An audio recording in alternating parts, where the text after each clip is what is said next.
কিনে নিয়ে যাচ্ছেন, প্রথম টার্গেট যাব, মাটি তৈরি আছে, তাকে সার দিয়ে মিশিয়ে বসাবো, আর ওই যে কচি ডগটা সবে ছেড়েছে 2 ইঞ্চি, ওটা তাড়াতাড়ি জ্বলে যায়, নষ্ট হয়ে যায়, পুড়ে যায়, পাতা হলুদ হয়ে যায়, কত রকম সমস্যা।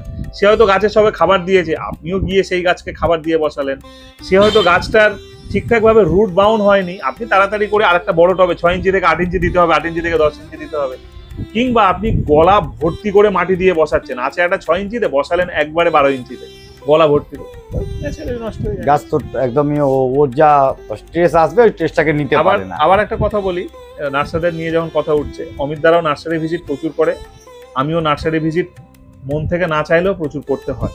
এখন আবার একটু নিজেকে লাগাম দিয়েছি, ঠিক আছে, যে না সব জায়গায় ভিডিও করা যাবে না। এবারে আসি, প্রত্যেকটা নার্সারির গাছের দাম থাকে, তারাও বলে দেয়, আর আরো নার্সারিরা তারাও বলে দেয়। কিছু নার্সারি গাছের দাম বলে না, দাম কম হোক